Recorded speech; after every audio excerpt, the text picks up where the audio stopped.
Welcome. Thank you for joining me tonight for our live chat with Q&A with myself, Jo Nutkins, talking about our senior dogs. Joining me is Ripley, who's currently making a noise in the background, and Merlin, which are my two Norwich Terriers. Merlin is my senior, so he's about to turn 10. He'll be 10 in about a week and a half. And Ripley is my 3.5-year-old who's trying to get Merlin to play at the moment. So it won't last long. They don't play for very long, so she'll shush in a moment. But blooming dogs and dogs, what are they like?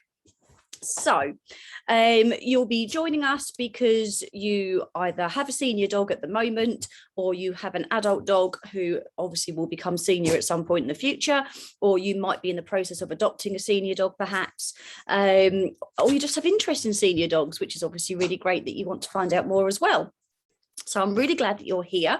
It's wonderful for our senior dogs, for us to have, as owners, to have as much information as we can, as much understanding as we can, because we can keep our dogs healthy, comfortable and active for longer when we recognise that there are signs they're giving us that are really, really, really subtle, that are really, not shouting at us to say something's not right or I need something changed. And when we know about it, we can help our dogs much, much better. I really just want to show you what my dogs are doing because they just look insane at the moment. Anyway, so we've got a few things to go through. I don't have a Word presentation or anything set up. It's all going to be verbal. I am going to also create a blog post for this as well. So there will be the opportunity to have it. So if you'd rather have it written, then that isn't going to be a problem at all. But we're going to be looking at things like identifying what a senior dog actually is.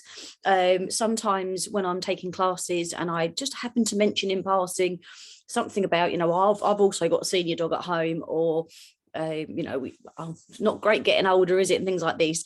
Sometimes an owner will be surprised that I've mentioned that their dog is technically classed as a senior dog when they are under 15 years old, and it's not something that's crossed their mind. So knowing what a senior dog is will obviously help us to help our dogs that much more, and having a bit of an understanding that our dogs, although they might not be senior yet, they may hit senior before you realise it.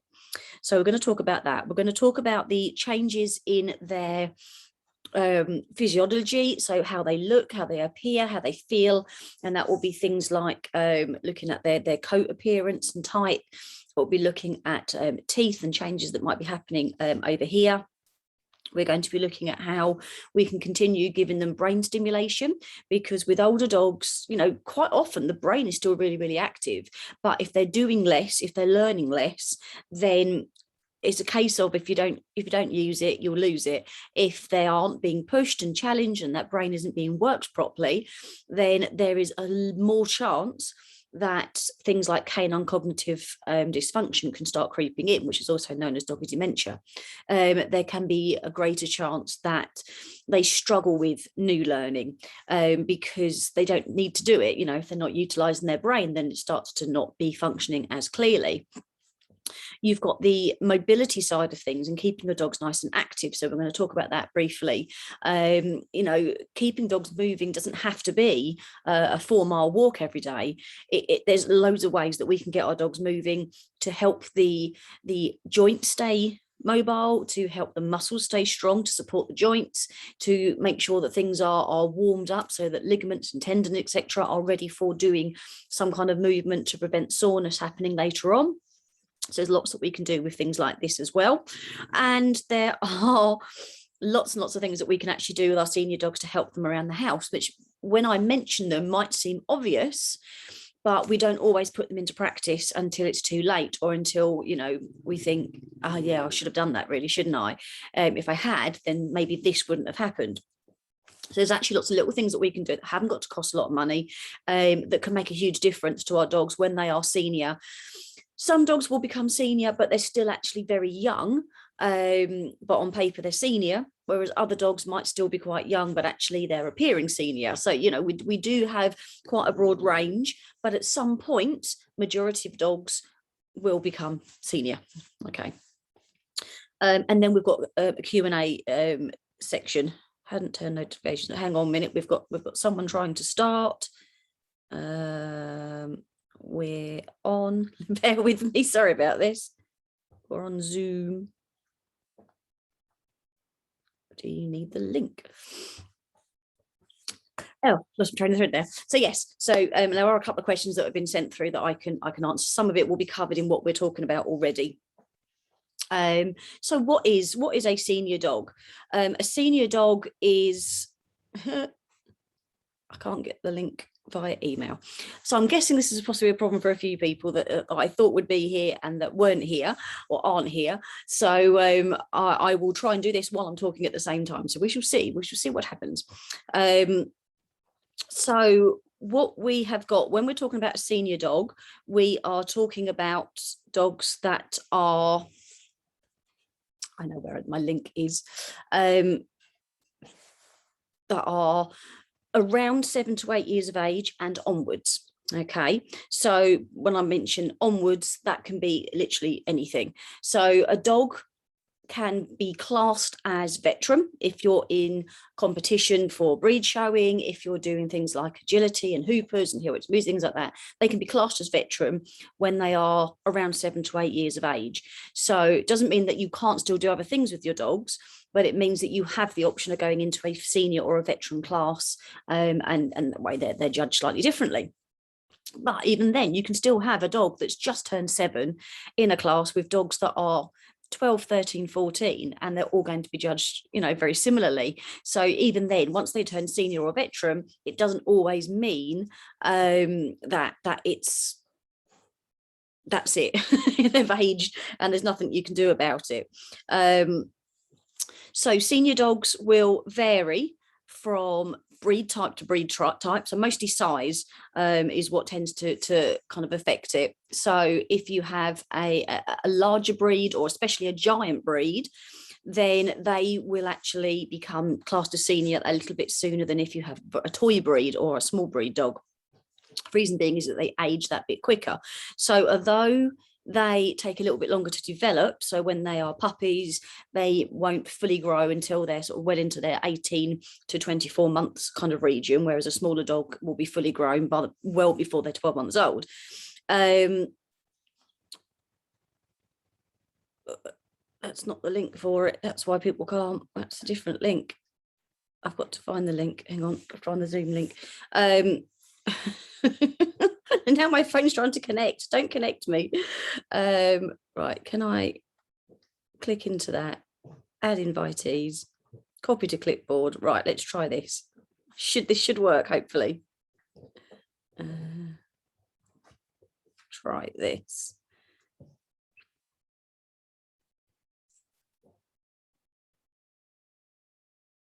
Didn't post the link. There you go. Right, okay. So if you have a large breed, they do take a little bit longer for joints to close, for the body to completely develop. Mentally, they take a little bit longer as well. However, being giant breed means that their body will take a lot more wear and tear doing everyday things compared to a smaller breed. And so their body will start showing signs of aging that little bit sooner. So by the time they are around 7 to 8 years of age, they are considered around between sort of 50 and 55, 56 years of age as a comparison for you. Okay, which doesn't mean that people that are 50 to 55 years old are ancient. I do not mean that whatsoever. It's just showing the differences in the body. Okay, because at 7 years old, you might not look at a dog and think, okay, they look like their body is going to be equivalent to someone that's lived for 50 to 55 years. It might not be that apparent. But that's actually how it happens, how it works. I'm just going to add this link to here. Here's direct link. Paste. Done. Okay, so that's there. So if you've got a medium-sized dog, so we're talking Springer Spaniels, Border Collies, although some Border Collies creep into large. We're talking sometimes, trying to think of some breeds of dog. Gosh, that's bad, isn't it? Breeds of dog that are medium-sized. Sometimes smaller Labradors can come into that as well. Then when they are around 8 or 9, maybe 10 years of age, then they are considered around 51 to 56 years old. So they take a little bit longer for that to happen. And then with a small dog or a toy breed, when they are around kind of 9, 10, 11 years of age, then they are considered to be the equivalent of around between kind of 52 to nearer 60 years old. So from a giant breed could be considered properly senior at 7. A small dog like a terrier might be considered a proper senior by the time they're about 10. So it just varies slightly. But all dogs, generally speaking, across the board, will be considered senior at around 7 or 8 years of age. Okay.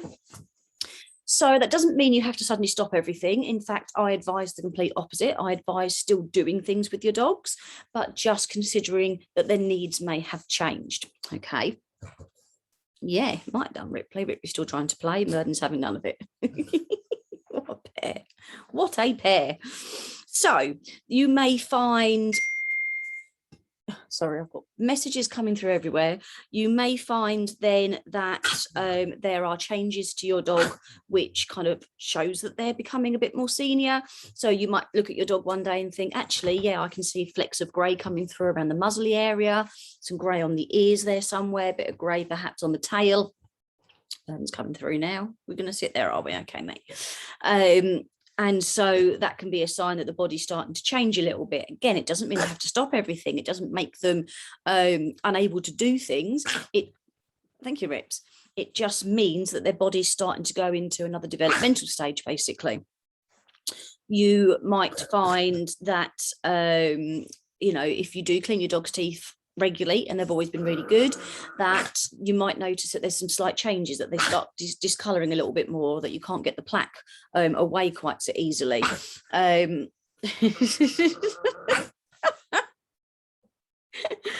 is Merlin. The fur you can see is Merlin leaning on me. Ripley wants to play. He doesn't want to play, he wants to cuddle. Don't you, my old boy? So eyes may look a little bit different, so you might notice that they become either a little bit cloudier, or they just don't look the same as they used to, maybe not as bright as they used to. Doesn't always mean cataracts, although cataracts can actually happen from any age. I do genuinely know of dogs that are under 12 months that have got or have had cataracts. But you also get, as dogs do go senior and upwards, they can have what's called thickening of the lens, and what happens when it starts to thicken a little bit, it adjusts what they can see, and it adjusts how quickly they can process what they're seeing. And so you might then see that your dog, when they're outside or they're walking about or the light isn't quite right, they walk along and they suddenly, you know, they look like they've walked into something, or they look like they're walking through cobwebs. Ripley, can you not? I'm trying to talk you two. Oh my goodness. We're back to play. They've literally slept all day and decided now is the time we're going to wake up. So yeah, so it kind of looks like they're walking into something, and it's just where they haven't quite got a chance to process what's happening, and the lens isn't quite working as quickly as it could do. And there are ways of helping this. There are ways of slowing it down and turning things around, but it might just be something that you notice. It doesn't necessarily mean they've got a big eye problem. It's just part of the senior process. Oh my God, you two. You might find that their joints are a little bit different. Can you two go and play somewhere else, do you think? Honestly, it's supposed to be a really serious but fun talk. So you might find that their joints take a little bit longer to recover from something. Oh, we've got someone coming in. Welcome. Make yourself at home. We have started, but the replay will be going out at a later time. So I don't know how I put myself. Get off me. We are recording, just so that you're aware. You may have had a thing come up telling you that it's recording, and you need to just press got it to allow that. But your video is off, and you are, I believe, muted. If you have any questions, you can write in the chat box at any point. I'm just having my two dogs having a play on my lap at the moment, which is brilliant. So yes, I've just been talking about different ages and what a senior dog is, and I'm just talking for a few changes that we might find with our dogs. But yes, joints can change. You might find that taking your dog for a big hike or doing different sports and activities with them, the next day they are showing signs of being a little bit stiffer or a little bit tireder, whereas, you know, maybe previous years they've been absolutely no problem whatsoever and they can actually do sport several days in a row. You might find that they get up from napping and they need a bit more of a, thank you Ripley, they need a bit more of a stretch, which is actually a good thing to do. It's a good thing to encourage. We should stretch more. You might find that they can't settle quite so much, things like that. And there's ways that we can help them with those sorts of things. So the face you can see currently is Ripley, who's my 3.5-year-old. What are you doing, you mad thing? So thank you, that's lovely. So let's look at all the different parts then. So brain stimulation, as I mentioned before, keeping dogs' minds active is one way that we can help slow down, or even in some cases prevent canine cognitive dysfunction, and the brain kind of shutting down and not doing the job it should be doing. And brain stimulation will vary from dog to dog, as to what they've done previously, what they're used to, and maybe what they're expecting. So if your dog has done different types of training, for example, throughout their life, when they become senior dogs, we've got, I don't know if you can mute your side, the phone's just done something. I've got a phone symbol come up for some reason. So let me just check any messages that are there. Are you in? I think people are having a bit of trouble. Oh, and it rips.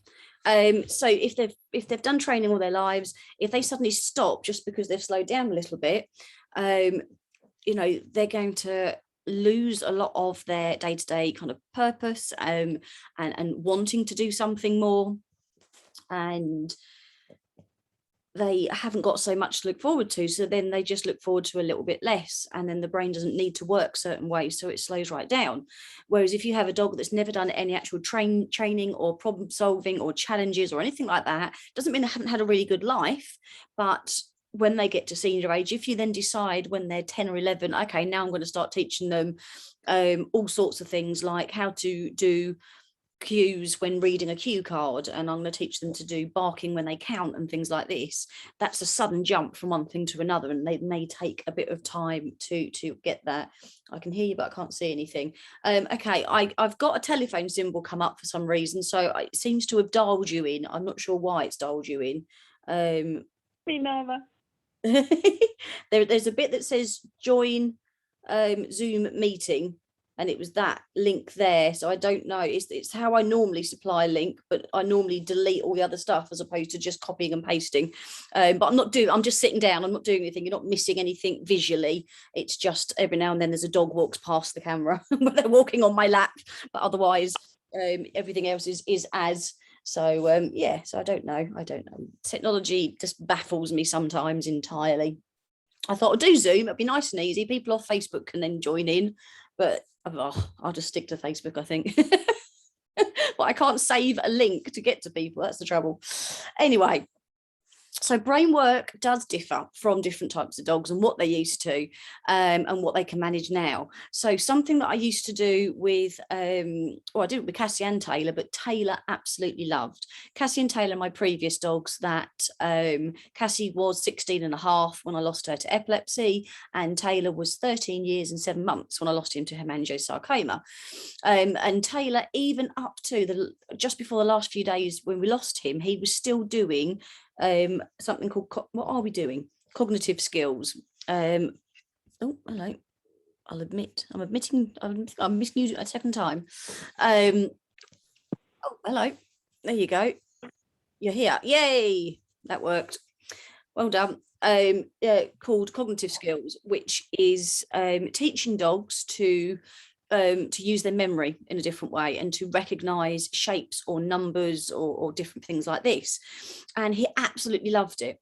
And we called it the noughts and crosses game, because when you start teaching this, you are using large pieces of paper that have got printed on them either a cross or a zero, and you teach dogs to look at what you're holding in your hand and then to indicate to you which piece of paper on the board has got the same symbol in your hand. So is it a cross, is it a circle? And then you move to bigger and smaller and different numbers and things like that. And there's a whole process involved, but it's mostly brain work. You don't need to have a dog that's fast, they haven't got to climb on anything.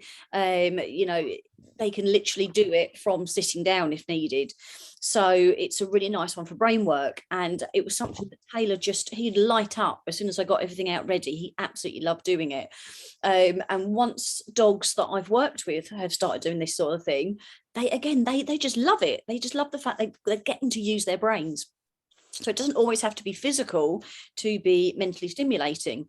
So there's lots of different things that we can do that are teaching our dogs brain skills. We can use things like scent work. Scent work is so good for the brain.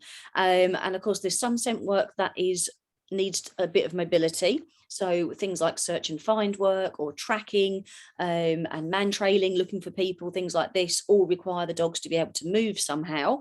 Again, it doesn't have to be speedy, but they still need to move. And then you have other types of scent work, which can be very much more on the spot. So things like scent discrimination and nose work. Nose work is where we teach dogs a particular type of scent.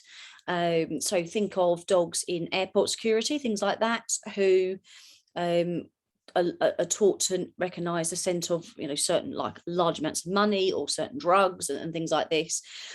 They learn a particular type of scent and they pair that with something that's enjoyable, like getting a ball as a reward. And so that becomes, this is what I need to scent for. When I find it, I will indicate and I get something in return. And we actually teach dogs in the very same sort of process.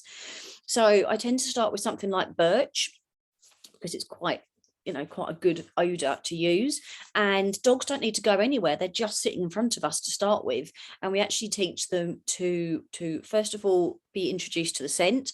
Then they start learning the scent discrimination side of things. So okay, there's two items here, I don't know why one is different to the other. Oh, okay, the scent's different, and then they get rewarded for choosing the right one, and then it goes to the floor, we add decoys, etc. But they don't need to go very far. So they don't have to be particularly active if they are struggling with their joints, if they need to sort of lay down a little bit more, or maybe they need to stand up because sitting's really uncomfortable for them.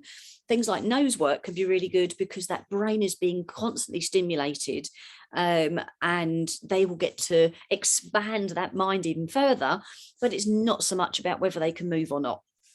So stimulation wise, there's so much that we can do for dogs and should be doing for our dogs. It might be that we give them things like the interactive toys, so snuffle mats, treat balls, things like that. The interactive toys by Nina Otterson and Trixie that have got moving parts on them. There are loads that can be suitable for dogs of any age. So if you've got a younger senior dog, so 7 or 8 year old, then they might find there's more of a range of different things that they could use comfortably.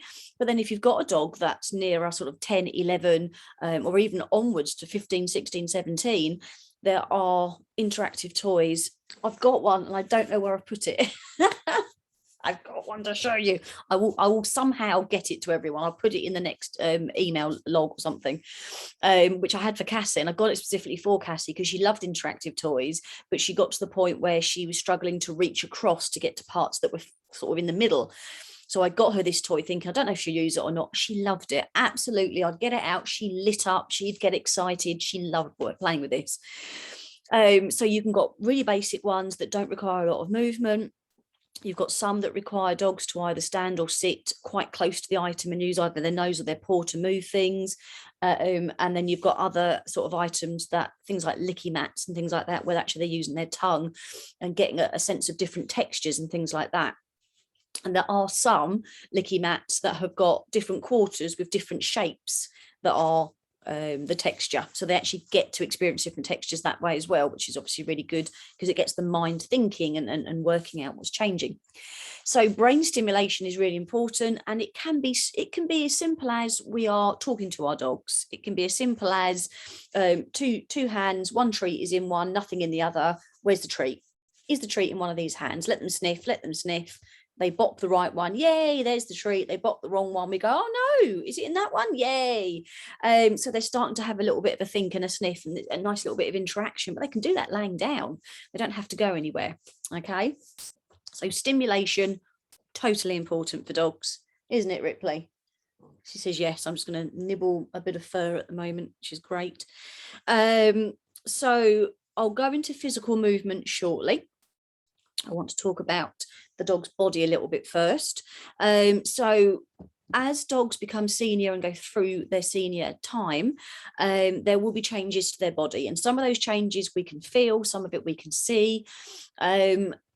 And they can be indications of things as well. So one thing, thank you, Merlin. What? You absolute doofus. He says, I don't know, but I got a treat for it. There you go. Right, go back to sleep, Wally. Honestly, noisy bunch, isn't you? So one thing that changes is fur. So for example, my dogs are meant to be hand stripped. I say meant to be because, as you can see, Merlin clearly is not stripped in any way at the moment. In fact, he's got so much fur I can do Mohican on him, which anyone with a Norwich Terrier will know that's just not the done thing. But they are normally hand stripped, and I could continue hand stripping all of my dogs. Cassie right till the end, Taylor right to the end, although bless him with his cancer, he did have a lot of shaved parts, admittedly. And Merlin is still being hand stripped as well at nearly 10. But that's because I continue the hand stripping.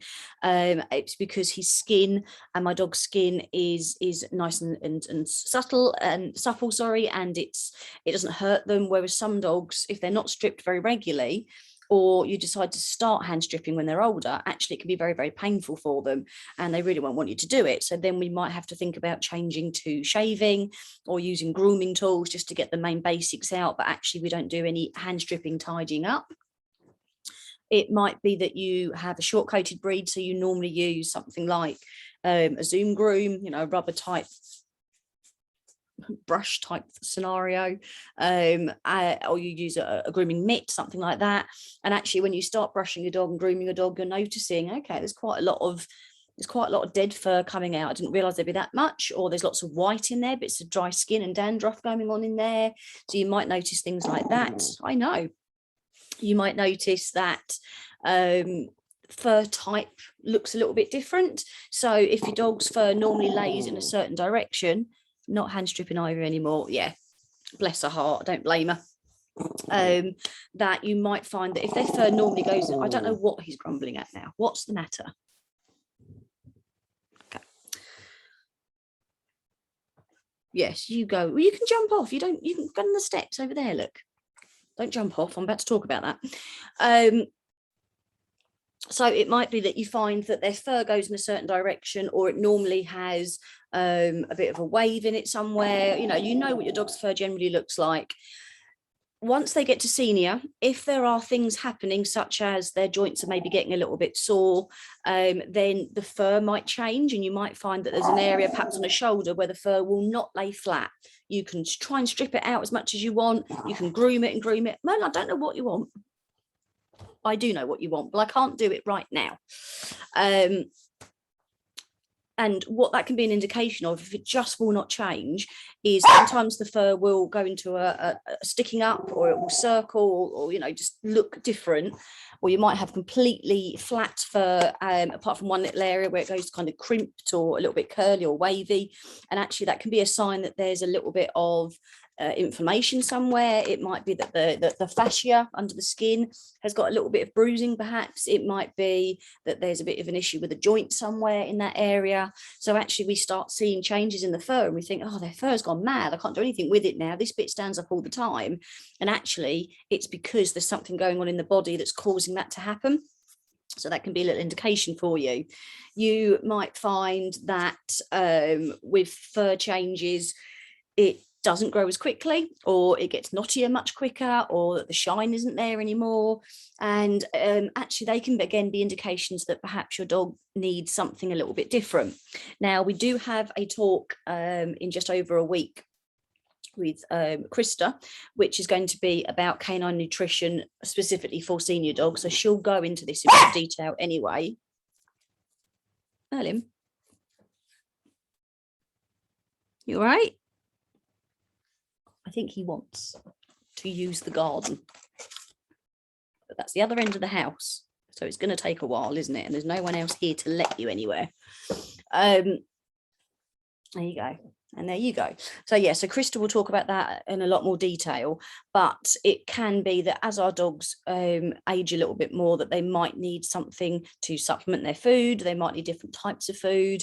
They might need something specific that will help with the fur, that will help with the skin, less of this, more of that kind of thing. And there are lots of things that are out there that are specifically for senior dogs and older dogs, that are support for different things. Some are support specifically for joints, some are support specifically for fur or for skin, etc., or for teeth, and others are support in general for a senior dog, and you've got like a whole multivitamin type of thing going on. So there are ways that we can help if we notice that the fur has changed. And the skin can change as well. Sometimes you might notice that the skin may be on the neck if they're looking up, or it might be on the base of where the tail is. Actually, you've got a bit of excess skin going on there. That can be an indication of several things, one of which can be to do with their weight. It can be to do with levels of hydration. If they're not drinking quite as much as they should, then you're going to get skin bunching up a little bit more, because it can become a little bit kind of tacky underneath. You might, as I mentioned before, find that there is dandruff going on, something like that, which will indicate, sometimes it indicates some dryness of the skin, and other times it can indicate actually that the body is trying to get rid of something. So it might be that they're on a really good diet generally, but they have a certain treat once a day that actually isn't very good ingredients. The body's trying to get rid of it. So it can indicate things like that. So it's worth just look at your dog, what changes may you be noticing. Nails are another big one as well. I hark on about nails every opportunity I have. Nails at any age ideally should be kept as short as you can make your dogs comfortable with. The longer the dog's claws are, then what happens is they can't put their foot on the ground properly. So if their foot was on the ground like this, and then the nails grow, it brings the foot backwards slightly. So then that changes how the legs stands as well. And then they have to adjust their gait in order to walk. And it's quite painful because of the nails. You might find their dogs are chewing on the nails and pulling at them, or they're licking their paws quite a lot. And that's because it's putting pressure on the joints and on the gait in general. But keeping them nice and trim, it means that they're not having to adjust things. They're not having to put extra pressure on parts of the body that shouldn't have pressure there. So whether that's filing them or using a board with sandpaper on to keep them filed, whether that's actually trimming them or trimming a tiny bit off regularly, using clippers, using something like a Dremel to get as much down as you possibly can. There are lots and lots of ways that you can help your dog's nails. Typically, road walking doesn't do a lot, particularly if you have terriers, as I'm sure. Love a Dremel. Dremels are brilliant. I love my Dremel. Yeah, road walk, unless you're walking your dog on sandpaper, they don't, it can help some dogs' nails if you've got the white, very light nails. Merlin, thank you. But if they've got the black, thick terrier nails, they're designed to dig deep in the ground. Road walking isn't likely to do a huge amount for them. So yeah, look at the nails, have a look.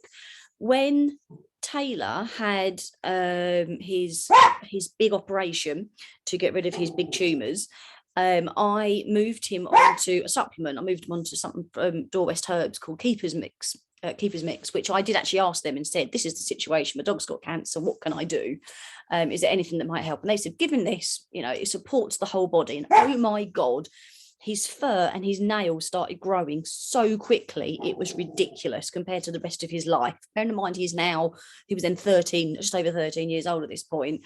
His fur, he was shaved nearly all over, because when they opened him up for the tumours, they had to open up most of his back and most of his stomach. So he didn't have a lot of fur left, bless him. And generally speaking, a double coated breed, if you shave them properly, it doesn't grow back properly at all. Plus, if you've got a dog that's got something like cancer, obviously the immune system isn't going to be working properly. Within a month, he had complete layer of fur. It was short still, but it was double coated. You could feel the texture change from underneath to the top. It was growing. I had to trim his nails weekly when he was 13 and a half because it was growing so fast. And that was keeper's mix. So just to be aware that if you do change their supplements or their food, then actually there may start becoming changes. That is because the immune system's being kick-started and the body's actually more healthier now. So the fur might need grooming more. If you've got a breed that has got kind of curly fur, especially if you've got a poodle or a poodle cross, the fur against the skin often curls up much, much more than the ends do. So you think, okay, the ends don't seem too bad. That seems quite nicely groomed, when actually next to the skin, it's become quite close and quite matted. Well, that could happen even quicker if your dog's on a really good diet or on good supplements, because it's growing that much quicker. So you may need to up your grooming. You might need to increase nail trimming, things like that, and just checking your dog over that little bit more. I'm going to have to go and open the door in a second, I think, which is a pain, isn't it, mister? We might find that there are dental issues a little bit more as they age, which stands to reason because the teeth have done more things. I'm going to carry this through and talk while I let Merlin out. So I think that's what you want, isn't it? Do you need to go to the toilet? Yeah, come on in. He says, no, I'm just going to look at you now like a mad thing. Do you want toilet? Well, what are you grumbling at? No? Quite honestly, who'd have a dog? Who'd have a terrier? He doesn't want anything. He's just sitting there looking ridiculous at the moment. Love it. Dogs needs first. Dogs needs first. Hey, Merlin. Stop to that right away. So, yes, so teeth. So, you know, our teeth obviously wear and tear. Dogs' teeth wear and tear. In a dog's lifetime, they will have been crunching food. They will have been tearing something, probably something they shouldn't have. They will possibly have been, you know, if they play with toys or tennis balls are quite abrasive. They do actually, they're known to wear down the teeth, particularly if it's not a dog one. If it's like a natural tennis ball, then it can wear the teeth down quite quickly. So teeth take a lot of wear and tear, and there's a lot of bacteria in a dog's mouth, huge amount of bacteria in a dog's mouth. So there's all sorts going on with the gums as well as with the teeth. Gingivitis is an oral disease, I suppose, the easiest way to describe it, and can affect dogs from really young. You know, it's part of periodontal disease. Merlin, I don't even know what you want now. What? He says, what I'm doing is explaining and showing, demonstrating what a little bit of canine dementia might look like, which is true. They can be vocal. What? I don't know what you want, Merlin. You don't know either, do you? You're just chatting. It's fair enough. I don't know what, it's not even time for food or anything, so I don't know what he's asking for. So yes, so periodontal disease is something that can start, I mean, dogs, so many dogs are diagnosed with periodontal disease when they're around 2 or 3, let alone when they're senior. And gingivitis can be part of that. And it's where they have soreness and inflammation of the gums. You might see that there's some receding happening, you know, at the top of some of the teeth. That can be part of gingivitis as well. You might find that some of their teeth are a little bit wobbly. You might find that they suddenly stop wanting to eat their preferred dental chew, or if they're raw fed, they might suddenly not want to try and crunch on a rib anymore. I've no clue. Merlin, what? I know, it's because I'm talking. It's because I'm talking on a screen and he's trying to get attention. Right, we're going to ignore him, Ripley, aren't we? So anyway, keep talking about teeth. So it's, you know, if your dog suddenly stops eating things that they've always eaten, or they take longer to eat things, or they don't seem quite so interested some days more than others, you know, have a little think about what they're having day to day, and have a little look at their teeth. Or if they're having a vet check anyway, ask the vet just to have a little look at their teeth, because so many changes can happen once they hit senior, and there can be a lot of things that have been happening for years when they were younger anyway, and then they get to senior and then the body's having changes anyway, that it just kind of speeds up what's going on in the mouth. And there's loads of things. We've got all sorts of different dental chews. There are softer ones rather than always being really solid. Mine have softer ones mainly because Ripley is ridiculous. At 3.5, you give her a chew and she'll go, I'll take it, but I can't eat that. It's not broken into small pieces. You have to break it up for her. Whereas Merlin will eat them. The older one will eat them. But you can get all sorts of things like that. You can get dental toys where you can just give it to them to chew, and it just kind of massages the gums and it helps get rid of all the tartar and the plaque. But they're best used before dogs have got lots going on with their teeth. If you give a dog a chew and their teeth are completely covered in thick plaque, then a dental chew is not going to help with that. But if they're already clean, then starting dental chews and dental toys and things like this can actually help keep them clean, because what we're doing is rubbing off the layer of tartar before it becomes plaque, basically. Okay. One tip I had years ago from a vet that Merlin saw, was to use a piece of muslin cloth, bit of gauze, on your finger and just literally rub it across your dog's teeth from the back, across the top to the back, and then the bottom ones as well. And you're taking off the day's dirt, basically. I will admit I haven't kept that up because I'm rubbish at remembering to do things. But I know where I've got some muslin cloth. I will do it tonight. But just wiping that little bit off actually can help keep the teeth nice and clean. Things like coconut oil, if you put a bit of that on a muslin cloth and rub that over your dog's gums, actually can help with soreness. It can help with anti-inflammatory, anti-infection. So it actually can help their mouth stay quite comfortable for them, really. If you was to do that, you can use coconut on the teeth as well. You haven't got to try and keep them separate or anything. But something as simple as that, if your dog's sitting on your lap or sitting next to you having a bit of a fuss, have a pot of coconut oil somewhere nearby, stick your finger in, give your dog's teeth a quick rub, done. It can actually make quite a lot of difference. It doesn't have to be a huge amount. What tends to happen is we wait and wait and wait. We then see that our dog's teeth are getting bad, or they have a vet check and the vet says, oh, their teeth are awful. And we go, oh my God, right, let's buy toothbrushes. Let's go and buy loads of different dog toothpaste. And we've got to try. And the dogs go, oh my God, what are you doing? And they're not used to it because now we're trying to undo all the years that we haven't done things. Give coconut oil, never thought of that. It's just stuff I pick up because I do too much stuff. And we kind of go into it and have a mad panic, whereas we're not going to make a huge difference overnight. Actually, get your dogs used to it. Use a finger with muslin, use one of the little finger. You can get soft with antibacterial qualities, little finger cots that can just go on your finger and you can clean their teeth with that. That would get them used to having pressure on their teeth. If they've got gingivitis or if they've got issues with their teeth and suddenly we're manically trying to brush, that's going to be so uncomfortable for them, and they don't even know what we're doing because they're not used to it. So start something light. Okay, I use a Sonar toothbrush for my dogs.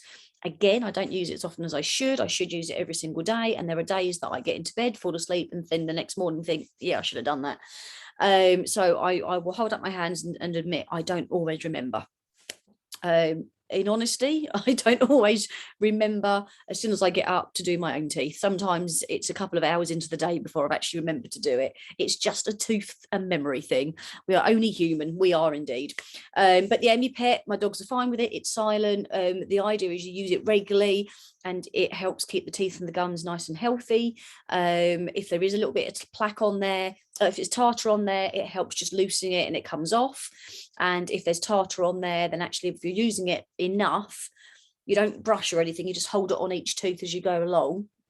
But actually it loosens it enough that either you can flick it off with your fingernail, or if you've got a little scraper, you can just pull it off with a scraper. Or if they do something like Merlin does, which is eat a raw sprout the other day, first time, actually, because he's crunching away merrily, actually that can actually loosen it and take it off, because the EpiPets, I didn't mean to drop names there, the Sonar toothbrush has helped loosen it.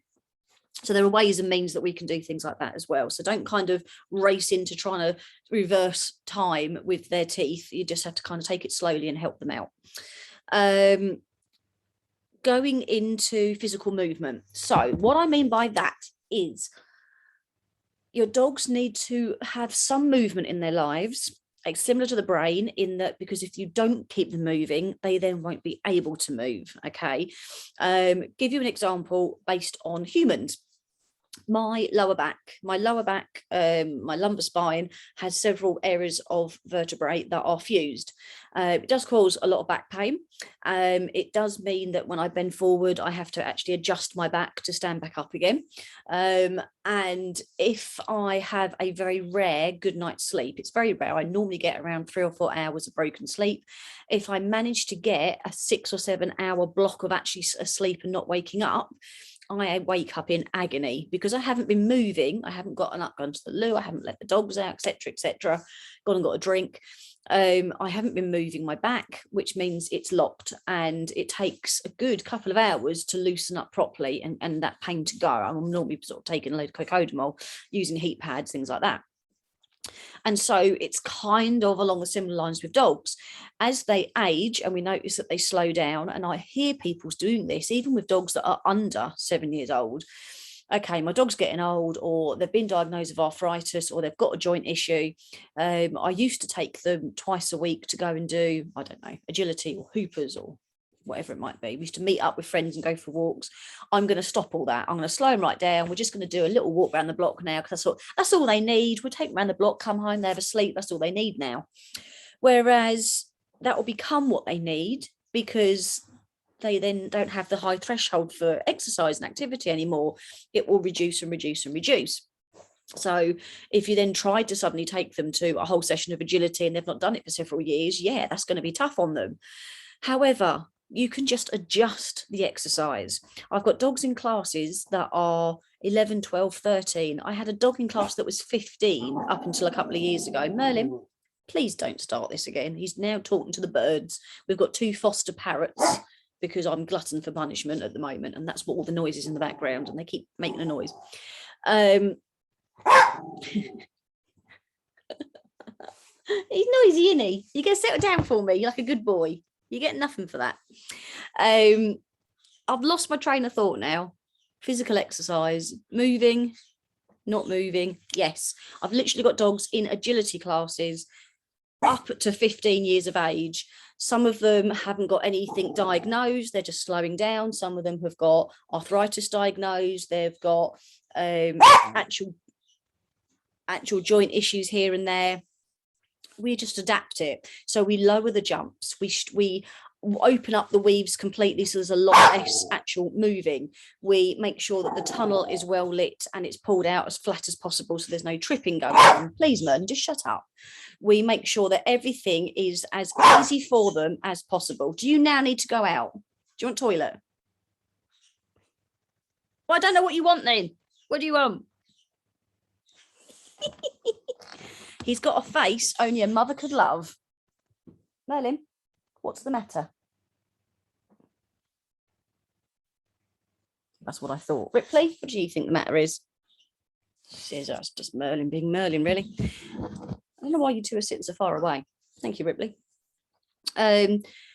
One dog does, like Ivy just wants to chat. Just wants to chat, really. But it's got nothing good to say. It's always weird. So so one of the dogs, I replaced some of the jumps with hoops so that she does a little bit of hoopers, a little bit of agility. Some of the dogs, we just adjust the height of the jumps and things like that. And we make it so that it's as easy for the dogs as possible. And I watch them, I watch their activity levels and make sure that they're okay. We make sure that they're warmed up first and things like that. They've got exercises to do at home between sessions as well to help keep the body moving. They don't have to suddenly stop, and it might be that they can't carry on doing certain sports or certain long walks and things like that, but we can adjust it and do something different with them. So it might be that instead of having one long walk, that actually, if you've got the opportunity to, you could actually drive them somewhere and give them a 10-minute mooch, come home and then do it again later that day. so they have a short one. The use of things like, and you might laugh, but things like pushchairs. Pushchairs have come a long way for dogs, hugely. I borrowed one, I've given it back now, but I borrowed one that I used for Cassie and Taylor, and I actually bought it back again for Ripley when she was young. And it's a roller, and I could probably find a picture of it. It's bloody huge. I could get all 3 dogs at one point in there with space, with all my stuff as well. Great big thick wheels, you know, it's really good in the mud, things like that. We used it to go up Snowdon, and Cassie came with us, and she'd get out, she'd go in, have a little nap for 10 minutes, come out for 10 minutes. And I mean, it took us a long time to climb it back up and down, but we did that when she was 15 years old. And she had a great time. She loved it. And when she'd get out, the boys would jump in and they'd all alternate. But something like that, you know, it means that you can take your dog maybe on a little bit of a longer walk, especially if you are driving somewhere, but they've got the opportunity to have a little rest, and then they can get back out and have a little mooch, because it's not always about the walk for the dog. Sometimes they want to have a little mooch, a little sniff about, but they are still, you know, the body is still moving. Merlin, what? Shut up. Yes, this is what you want, isn't it? Because you're a horror. Innie horror. Honestly, love him. Do you want him? Down. You're not getting it just for going in the background. No, there's no more. There's only one. Honestly, Merlin. It does this as soon as I start talking on the thing. Swap you. Yeah, who you want to swap for? I can do you a deal. I can give you 2 for 1 if you like. Oh, I don't mean it, rippers. I'll give you a duck if you want. So yes, so movement, activity can vary. There are canine fitness exercises that are really gentle. Here's Merlin's bottom. That are really gentle for dogs. Depends on the day, really. I'm gonna play again now. Things like stepping over poles in the garden or in the house. Things like getting your dogs to, or encouraging your dogs to, honestly, to walk a little distance to go to their food bowl rather than giving it to them. Encouraging your dogs to go outside into the garden a little bit more, you know, especially when we get into winter. Sometimes we just open the back door and say, go on, then off you go. Whereas I go out with mine. Ripley sometimes can't be bothered. I'll open the door, she walks out a moment and goes, if you're not coming, I'll hold it, it's fine. If I go out with her, she literally goes halfway down the garden. We've now got a 180-foot garden. She'll run to the middle of that if I go outside. If I don't go outside, she steps out the front door, goes back in again. Yeah. So imagine if she was 14, 15 years old and that was happening, how much less activity she'd be doing just because I'm not going outside. Sorry about this. We're just getting ridiculous terrierness now. Why they can't do this on the floor? Do you need us to watch you? Exhibitionists over here. So yeah, things like that, going out in the garden with your dog a little bit more and seeing, you know, do they want to do a little bit more? It might be that you have a couple of snuffle mats or a couple of interactive toys in slightly different areas of the room to encourage your dog to move about. When they are doing something like a snuffle mat or an interactive toy and they're moving from side to side, you're getting a little bit of engagement with the muscle. And as they're moving and turning slightly, you're going to get a little bit of extension and flexion of some of the joints as well. So it's keeping the joints moving. This is Ripley's face and Merlin's bottom that we now have. So it's just keeping that mobility going a little bit. And it doesn't have to be high impact, it just needs to be encouraging them to keep moving. One of the things that I'm going to be touching on in a moment around the house is things like using ramps. Ramps are so good for dogs, even if it's a really low ramp. Just having a dog managing to walk up and walk down something that might just be in the garden, might just be something you've got in the corner of a room that they can literally piece of wood on top of a book and they walk up it and then step off it, or they walk up and they walk down a second one. By doing that, they're weight shifting. They are working again the muscles of the body. They are thinking about where they're going and what they're doing, which helps the brain keep all the signals going right through the body to the feet. Okay, now he's barking at the Felix advert, which he's never done in his life. Have you? It's a black and white cartoon cat. You're a twit. There's 2 bloody parrots up there you're not barking at. Oh, well, do I need you both, do I? Oh, good girl. Merlin, chin. Good boy. Ripley, chin. Oh, that's quite sweet. ramps. I've forgotten what I was talking about now. Because it keeps, right. Do you need to go outside and live with the ducks? Do you? You're getting on everyone's nerves. Mostly mine. I'll go and put you in with Echo. Yeah, you want to live with Echo? It's all wet in her run. So keep losing my train of thread, Merlin. It's not working, mate. Ramps, engagement, yes, brain signals from the brain down to each paw through the whole body. It helps with things like that. It helps them with coordination, with balance, with body awareness. So if they're aware of all their body, they're less likely to bump into a door frame as they go past it. They're less likely to trip over something on the floor because they're just that little bit more body aware. Apparently he wanted a cuddle because now he's shut up, but he's still watching the telly. So, mobility, keeping a dog's doing some form of movement. It should be gentle, yes. Didn't need to be very long. Quality is better than quantity. But there are lots of things that you can do with them. Okay. So, that's a whole big topic on its own. But I would stress, don't just stop your dog doing things, especially if you're told they've got any sort of arthritis issues. It doesn't mean they have to stop. It just means you need to adjust things a little bit. Oh dear. Okay. So then we move on to the last kind of section, which is adjustments that we can make. So adjustments around the home, basically indoors and outdoors. So one of the big things, again, I do rant on about this quite a lot with dogs of all ages, but particularly our seniors, is flooring, slippery floors. And when we think of a slippery floor, we might think of what's slippery for us rather than thinking about what might be slippery for the dogs. So I might be able to walk on something that I'm perfectly fine walking on barefoot, but actually if my dog walks on it, there might be a little bit of slipping going on. So it might be my old conservatory before we moved, laying down, had like the original tiled flooring out there from when it was built in 1960s, 1959. So they were really old tiles and they were incredibly shiny. I could walk across them in socks or barefoot or in shoes, never slipped, not a problem. However, I knew that my dogs were likely to slip on them. And we went into the conservatory via a door that then you turn and then you go to the back door. So there was a turn there as well. So double trouble for slipping. So we had the interlocking foam tiles, we had those because they interlock, you could have them going the direction that we needed them to go. And lo and behold, the dogs could run through there. Didn't slip at all. Absolutely brilliant. And it was a simple thing. And yes, it covered the tiles, but for the majority of the time I wasn't out there. If I wanted to sit out there, then I could lift the tiles up. Easy. So important. It is. It makes such a difference.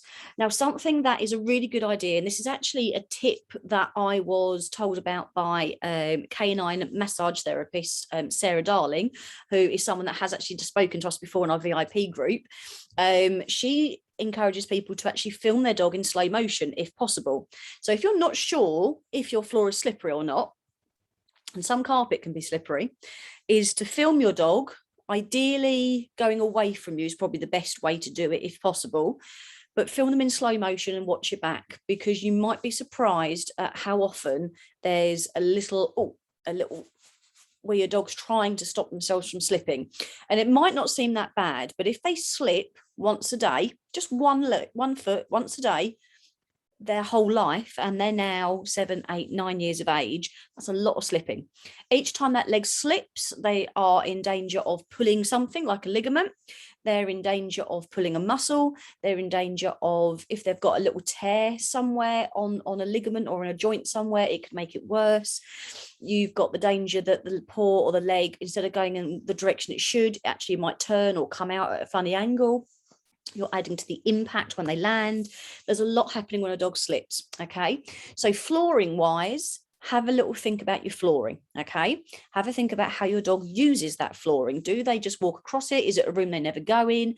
Do they run? Is it a room that they can get to? So if I go do my dog's food and then I start coming in, they tend to come over to where they get fed, but they run through the lounge to get there. So if I had a slippery lounge, slippery flooring, they're going to slip every time I feed them, which is twice a day. Some carpets can be quite slippery. So the carpet on this house is very, very, very thin, but there's a lot of grip there. So it tends to go in a lot of different directions, which means there's a lot of grip. It's not easy to slide something over it.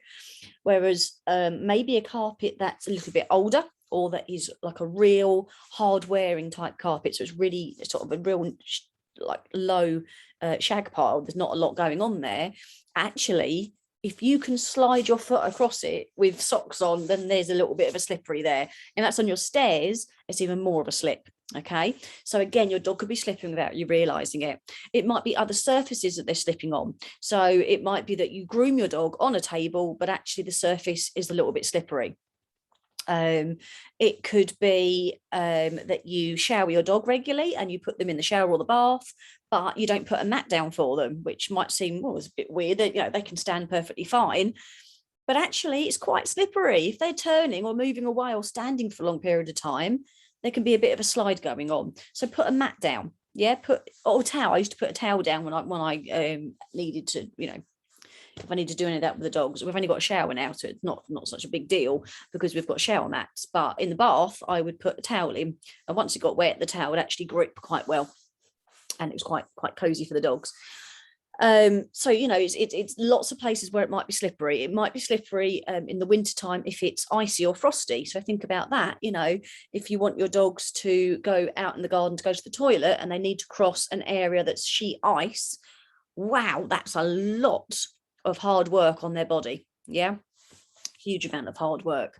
So you might then need to put something down, or something that I tend to do if I know that the temperatures are going to drop overnight and it's likely that there might be ice or frost. And I know I go a little bit out of the way with my guys, but I'll actually, the area I want them to use to get to somewhere to toilet, I will put down a couple of thick blankets or picnic blankets overnight. And then the next morning, I just lift them up and move them out of the way. And we've automatically got a clear path. I do it when it snows as well, because then you lift it up and you've got a clear path straight away. It was a lifesaver when Merlin was a puppy. When we got him, we'd only had him a month, if that, when we first got him, and it snowed. And it was when Clacton had like this much snow overnight. And it was a shock to everyone, but I knew it was going to snow. So I put this great big picnic blanket on the ground right outside the back door where the grass was. And the next morning when we opened the door and went, wow, okay, that's not great for training a young puppy. I could then just literally pull it out the way. And I had, I think it was 3 meters by 2 meters square area that was just grass, was easy for the toilet training side of things. So things like that, you know, you don't have to go out and melt the ice or anything, but you can prepare, or you might need to put something on top of it so it's not slippery anymore. Or think about where your dog goes to the loo. So where we are now, we've now got concrete for quite some way before you get to any grass. So there's going to be the chance that that could be slippery if it's icy. So I do need to make sure that I've got some way of my dogs getting to the grass without slipping for this winter. Whereas where we were before, we actually had AstroTurf down from the door to the ramp, and then I could put a blanket on the ramp up to the garden grass, no problem. So thinking about those little things, okay. So slipping is a big one, slipping, and then your dog's grooming. So I mentioned nails earlier. Also the fur that grows between the pads can actually be slippy. So if it gets too long, it will then kind of fold over the pad, so they're actually treading on their own fur, and that can make it slippery as well. So just looking at things like that can actually make a really, really, really big difference to your dogs, and keeping them, you know, keeping their body as healthy as possible for much, much longer. Now, furniture. My dogs, as you've seen, are allowed on the sofa. I have no problem with them doing that. They also are allowed up on our bed, and they do come upstairs. Now, I lived in a bungalow for many, many years. We've only just moved into a house with stairs. We have got baby gates on there so that I can stop the dogs from going up and down anytime they want. Because jumping off of something is adding to impact. And although dogs are designed to land on the front end, that's what's built for. The back end isn't meant to be landed on. If they're jumping off of a sofa onto the ground a couple of times a day, and it happens every single day throughout your dog's life, again, that's a lot of impact. It's a lot of repetition and wear and tear. And they're more likely going to end up with a lot of tension in the chest, in the cervical spine, going through to thoracic, and it can actually then, you know, elbows. You might then find that there's more of an issue that they wouldn't have had if they hadn't have been doing that. So let me just show you what my front room looks like very briefly. We have a recliner chair here, and I can't stick to get that to look very well. I actually bring the recliner bit out so that there's a ramp. I use it as a ramp for the dogs to get on and off the sofa if need be. This side is Echo's steps because Echo uses them more than everyone else, or I lift them off. You know, obviously if I'm not here, if I'm at work, then they've got those options. Upstairs for the bed, I've got two really, really thick dog beds, one either side of where the dogs get on and off the bed. So then if they jump off without me lifting them, they land on a very thick bed. It absorbs a lot of that impact. They're not allowed to go up and down the stairs. I will lift them if need be. If I had a large breed, I would use a harness and guide them really, really carefully, or they wouldn't be going upstairs in the first place. Okay. Or I might carry them if I could, but it's not as easy. So they've had to learn to wait their turn. So I take one down, you wait down here, I'll go and get the other. Now you're both downstairs. Brilliant. But baby gates are very handy as well. If I'm upstairs and they're upstairs and the door goes, obviously I'm not going to try and carry them downstairs in a hurry. So they'll stay up there. So it's little things like that. But that also includes outside, getting your dogs out of the car, which again, it might seem really obvious to some of us, but not to others. If your dog's jumping out of the car, jumping out of the boot, there's a lot of impact. Often they're landing on car park surfaces, which might be concrete, it might be asphalt, it could be gravel. So then you've got the chance of slipping again. And again, that's really high impact and not great for the dogs. If you can, slow-mo video your dog jumping off of something. Watch them jumping off of a sofa. Watch them jumping off of something that's actually quite low, and just watch what happens to the body. Yeah, you might be surprised at actually how much movement happens as they land. Okay. Again, getting out the car. It's a big one. So lifting, using ramps, using steps. I would say a ramp more than steps is better. Otherwise, you've got a lot of impact going down. The steps that I've got here actually are one of the few steps that I think are quite good, because the step itself is quite wide, whereas a lot and not very low, not very high, whereas a lot of pet steps kind of go a little bit out and then down, and then a little bit out and then down. So the dog actually has to kind of go to get down, whereas these ones, and that's the reason why I got these ones, it goes a little bit down but outwards. Yeah, so the incline isn't quite so steep. So that actually, I think it's from something like B&M. I don't know how sturdy it is, because it's got storage in it as well. So it might need, if you filled up the storage, it would be as sturdy as you like. But there's just not many. And I've looked at a lot of pet steps, and I've been donated lots of pet steps that we use for like agility and stuff. And they're too narrow and they're too high. And it's just impact after impact. So I will make that one of my projects. I will look. But yeah, these ones would be fine for Ivy. Not too sure for would be fine for Minna. Not too sure about Ethel and Ivy as to whether the top would be sturdy enough, because obviously you don't want it to move when they're on there. But if it was packed full of things, then I would think it would be fine. But yeah, each step lifts for storage. For Echo, it's fine. She doesn't weigh anything. I haven't tried treading on it, let me put it that way. I don't think it would take my weight. So yeah, so utilizing things like that, or again, harnesses to help lift your dog up and down, that can make a difference. Even something like having a step part way off of the sofa, out of the car, it's still impact, but it's not from such a great height. So you're going to reduce it. If your dog is jumping up onto the sofa or jumping up into the car, again, can they slip? Is the surface gravel outside? Is the surface wooden flooring that they're jumping up to? Because again, it's going to cause problems over and over again. Have you got areas in the garden that your dog likes to jump up to? So we used to have a raised garden, so there were steps, but I put a ramp in next to those steps, and the moment my dogs come to my home, I start teaching them to walk up that ramp, and that's what they do. They walk up and down the ramp, takes away all that extra impact basically. So yeah, it's lots of little changes that we can do that can actually impact so much. we want to look at their beds, dog beds. So dog beds, dog blankets, dog pillows, whatever you want to call them. You can get so many different types, and so many different places make them, and they are different ranges in price. You can get ones that are actually orthopedic, but again, they differ. So you can get orthopedic ones that are from the cheaper end supermarkets and things like that, which aren't going to provide the same orthopedic support as one that costs a lot more money from a specific dog bed manufacturer. One way to check, you want the bed, the part that your dog lays on needs to be supportive to the whole body. It needs to be that if they move, if they lay on their side, on their hip, if they lay on their front, on their elbows, it needs to be that those joints are not going to be hitting the floor at any point.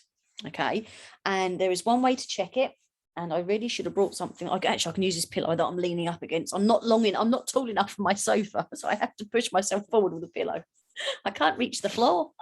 So if I was letting my dog sleep on this pillow, this is a human pillow, not made of humans, then I could check it by leaning with all my weight with my elbow. Okay, if I do that and it's not comfortable because I can feel the floor with my elbow, with the tip of my elbow, it's not comfortable enough for my dogs.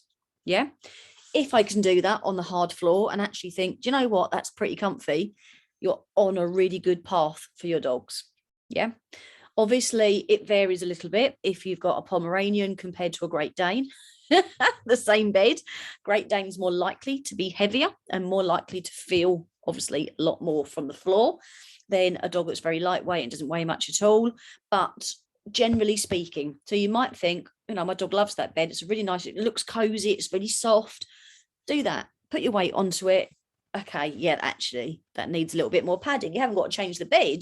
You might just take out the insert and put a couple of folded blankets in and then put the insert back in on top. So then they've got some padding that way. You can buy a memory foam topper or a thickness of memory foam, cut it to size, put that in, and then put their bed back on top. So it still looks like the original bed, but you've got that extra bit going on in there. Or put it on top of a blanket or a bed, so the whole bed is off the ground. I need to put this back now. Trying to support myself with a lack of core. I've also got my heat pad on at the moment.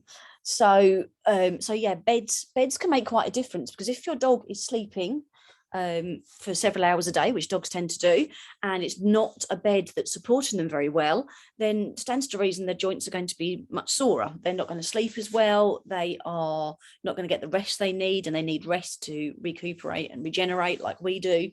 And it's just not going to happen if their bed isn't as comfortable as it could be. So check that out.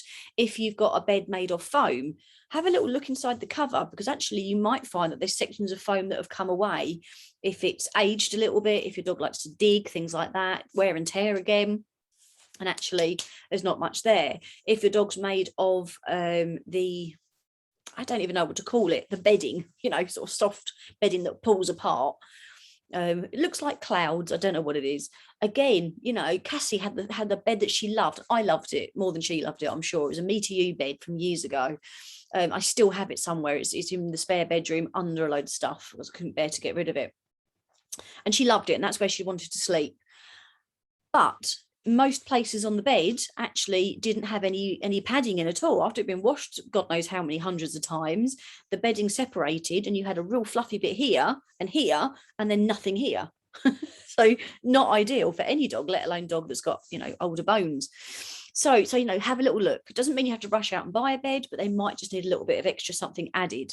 Things like raised beds can be really good for senior dogs, because the raised beds keeps them off the ground, so they're less likely to get a chill, which can obviously affect the joints.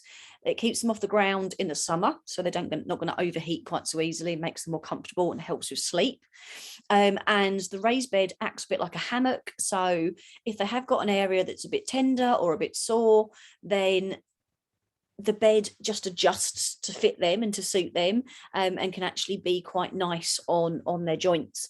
But at the same time, if you've got a smaller dog or a dog of any size that has issues getting up onto something, then a raised bed might not be the way forward. I've got a raised bed for Cassie somewhere in the house, which I got for her when she was about 50, I think it might have been for her 15th birthday. And I actually paid extra to have the legs cut short. So I had less material, but I'd paid more for it. So rather than the legs being that high, because I knew she'd struggle with the back end a little bit, I made them so they were that high. Bless her, but because she was so tiny, it was still off the ground when she laid on it. You know, she didn't hit the ground or anything. So that was one thing that I could do for her. Another thing might have been to get a normal size raised bed or a normal size bed, but have a little bit of a step up to it for her, or a little bit of a gradient, a little wedge, you know, foam wedge or something to make a little ramp, something like that, to make it as easy for her as I can, because I don't want her to just not use something just because it's difficult. I want her to keep using her body, as mentioned before. So beds make a huge difference. So yeah, mention drafts with beds, making sure that the room that they spend a lot of time in isn't drafty. You know, we've got an open, well, it's actually a wood burner, but it's within an open chimney in the lounge. So far, we haven't noticed any breezes coming down, but I'm not going to put a dog's bed right in front of it, because if there is a bit of a breeze coming, that's not going to be good for their bodies, no matter their age, but especially when they're older. Making sure that it is comfortable, that they're not maybe against a radiator and then getting too hot, things like that. Using things like blankets. Right, so this noisy little monkey is now so chilled out. Look at him. Maybe that's what he wanted. He was telling Ripley to get off the blanket he wanted. That's a blanket John got for me for Christmas a couple of years ago for when I'm staying in the van, and it is luxurious. It is as velvety as it looks. And doesn't that, I mean, he's got remote control coming out of his bum, but doesn't he look like the comfiest dog in the world laying on that? And that's because he's on a bloody great sofa, not a dog bed, with a blanket. So blankets are good, apparently. Did you know you can actually get blankets that have got special fibers within them that help with pain relief? There are a few different types about. There are quite a lot in America that are all sorts of prices. There is a common one in the UK, which I will briefly name drop. It's called Back on Track. I'm not affiliated with them whatsoever. And it's one thing I am going to try getting for Merlin, because I like the idea of it. You can get coats and snoods for the neck and things like that.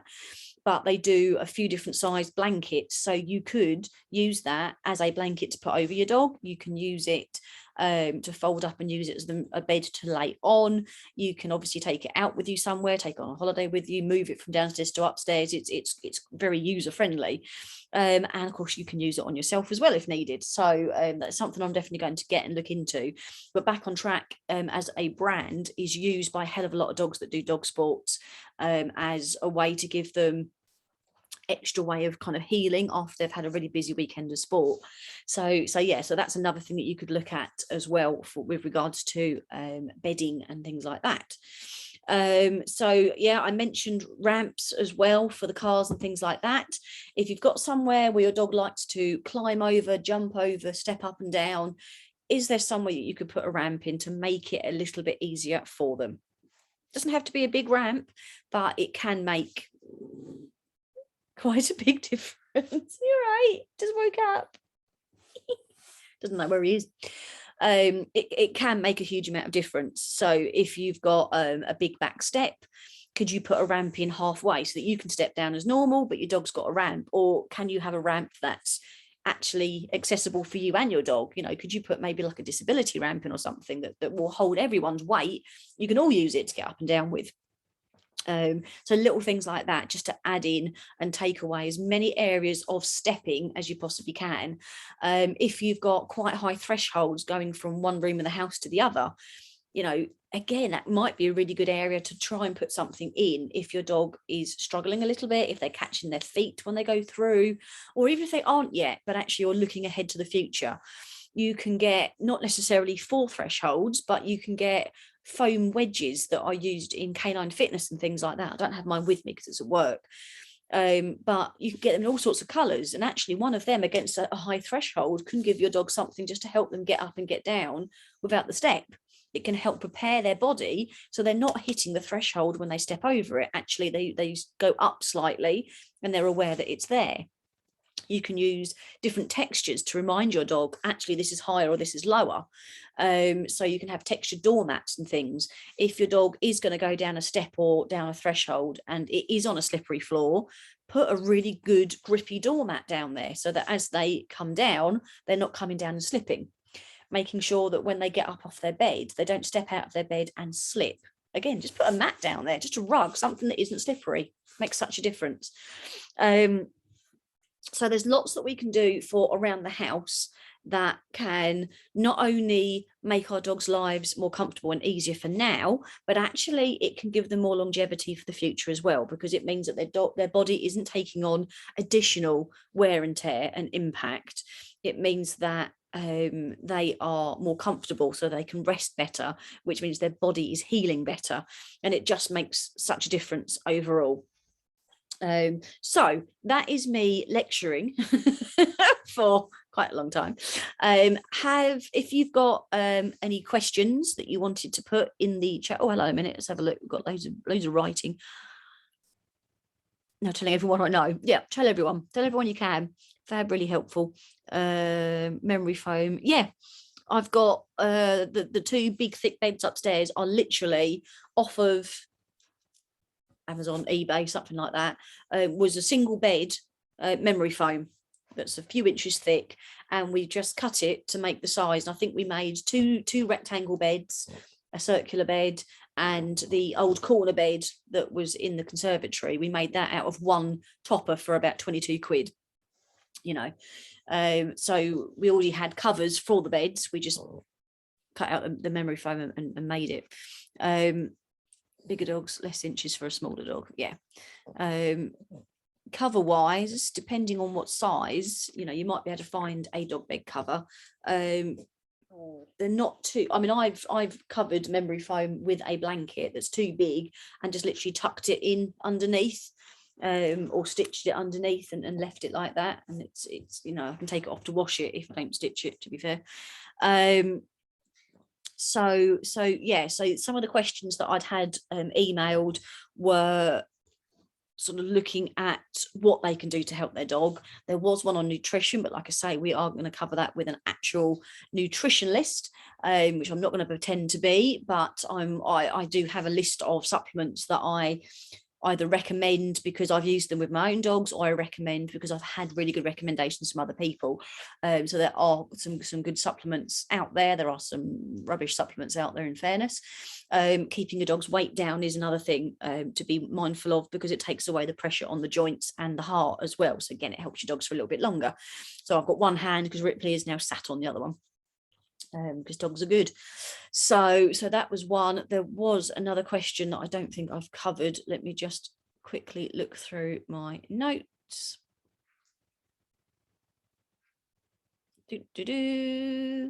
Chatting amongst us. Oh yes. So slowing down.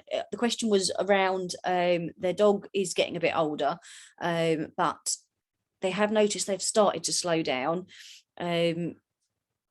So they weren't sure whether they should adjust things or not. So I mentioned before, they don't have to have the same length of walk and things like that and do the same activities. If they're slowing down, it could be because they're in discomfort. It could be because they're tiring quickly. It could be because there are other changes that are causing them. It might not be their legs. It could be that their neck's hurting them. It could be that their ears are hurting them, where their hearing is changing. If you go somewhere that's noisy, it could be that their eyes are not 100% and it's actually not becoming as pleasant because they have to really strain to look, and it takes a lot out of them. So if your dog is slowing down a little bit, it's worth having a look at the whole body, maybe checking them out at the vet and giving them an MOT. Once dogs get to over 7 or 8 years old, vets will give them a senior dog check over, where they will listen to their heart, they will give them a good feel over, they'll weigh them. If you can get a urine sample or take one in, ideally from the first toilet of the day, really. If you can take an urine sample from the first wee, it won't be diluted, and they can check for things like diabetes and stuff like that and just get an early catch if needed. You can get bigger checks if you ask for them as well. And I've done that with my seniors every 6 months. I haven't done it with Merlin, actually. I should really do that. I forget he's a senior.